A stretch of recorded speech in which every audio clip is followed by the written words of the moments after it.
नालंदा हमेशा से ही राजनीति और सत्ता का केंद्र रहा है। नालंदा की पहचान उसकी ऐतिहासिकता और पौराणिकता है। दुनिया भर में लोग इसे ज्ञान की धरती के तौर पर जानते हैं। विश्व की सबसे प्राचीन नालंदा विश्वविद्यालय के अवशेष आज भी यहाँ मौजूद हैं। नालंदा को भगवान बुद्ध और भगवान महावीर की धरती के तौर पर भी जाना जाता है। भारत पर राज करने वाले मगध साम्राज्य की राजधानी भी कभी नालंदा की राजगृह ही होती थी। मौजूदा वक्त में नालंदा की पहचान बिहार के मुख्यमंत्री नीतीश कुमार के गृह जिला के तौर पर होती है। बहरहाल गौरवशाली इतिहास वाले नालंदा का राजनीति के क्षेत्र में भी बेहद दबदबा रहा है। आज़ादी के बाद देश में पहला लोकसभा चुनाव सन 1952 में हुआ। उस समय नालंदा संसदीय सीट का अस्तित्व नहीं था। तब पटना संसदीय क्षेत्र हुआ करता था, जिसमें 4 सीटें थीं: पटना ईस्ट, पाटलिपुत्रा, पटना सेंट्रल और पटना शाहाबाद। उस समय का पटना सेंट्रल ही वर्तमान का नालंदा लोकसभा क्षेत्र है। साल 1957 में आज़ादी के बाद देश में दूसरा आम चुनाव हुआ। नालंदा लोकसभा सीट पर कांग्रेस के कैलाशपति सिन्हा चुनाव लड़े और विजयी हुए। उसके बाद 1977 तक लगातार इस सीट पर कांग्रेस उम्मीदवारों की जीत होती रही। 1977 में जेपी आंदोलन हुआ और नालंदा से कांग्रेस का पैर ऐसा उखड़ा कि फिर कभी नहीं जम पाया। साल 1977 में भारतीय लोक दल के वीरेंद्र प्रसाद ने कांग्रेस की जीत का सिलसिला तोड़ा और वीरेंद्र प्रसाद नालंदा से सांसद बने। समय के साथ नालंदा सीट पर राजनीति की हवा अपना रास्ता बदलती रही। एक और समय आया जब नालंदा सीट पर वामपंथियों ने कब्जा कर लिया। इस सीट से 3 बार सीपीआई के नेता विजय यादव ने जीत दर्ज की। 1980 से 1996 तक इस सीट पर सीपीआई का कब्जा रहा। बीच में 1989 में नालंदा लोकसभा सीट पर एक बार फिर कांग्रेस ने कब्जा जमाया था और रामस्वरूप प्रसाद सांसद बने थे, लेकिन 1991 में सीपीआई के विजय कुमार फिर चुनाव जीत गए।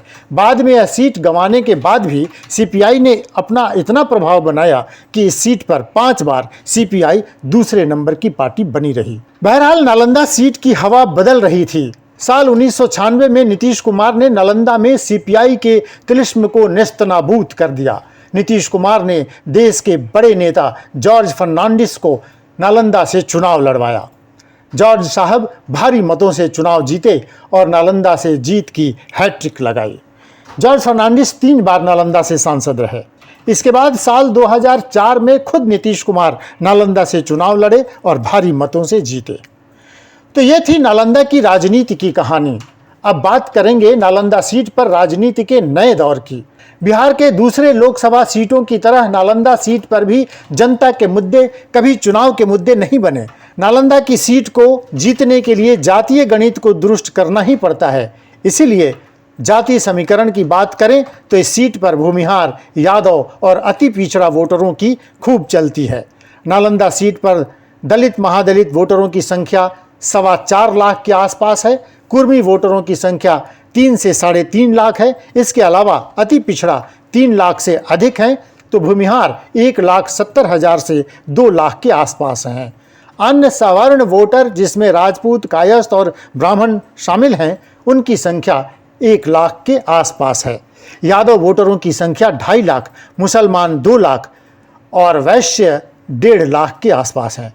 नालंदा लोकसभा सीट पर पिछले 23 सालों से एनडीए का कब्जा रहा है। नालंदा सीट की एक और खासियत है, इस सीट पर हर जाति के प्रत्याशियों की लड़ाई कुर्मी प्रत्याशियों से होती रही है। 2004 तक लालू प्रसाद यादव के तीर के तरकश थे भूमिहार प्रत्याशी।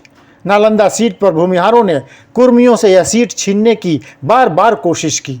1999 में गया सिंह सीपीआई से यहां से चुनाव लड़े और चुनाव हारे। 2004 में लोजपा राजद से कुमार पुष्पांजल यहां से चुनाव लड़े और दूसरे नंबर पर रहे।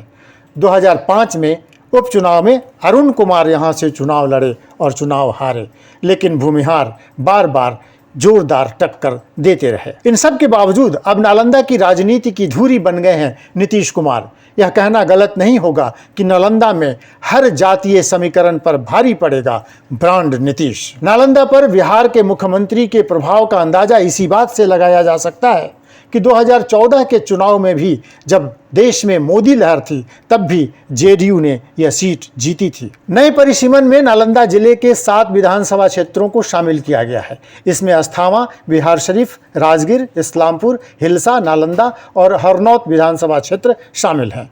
हरनौत मुख्यमंत्री नीतीश कुमार का विधानसभा क्षेत्र रहा है। साथ ही नालंदा जिले का एक अपना संसदीय क्षेत्र हो गया है और पूरी कुर्मी आबादी एक संसदीय क्षेत्र में शामिल हो गई है, जिससे नालंदा में सबसे ज़्यादा वोटरों की संख्या कुर्मी की हो गई है और ये नीतीश कुमार का सुरक्षित दुर्ग कहा जाने लगा है। यहाँ के मतदाता सीधे मुख्यमंत्री को देखते हैं, प्रत्याशी को नहीं।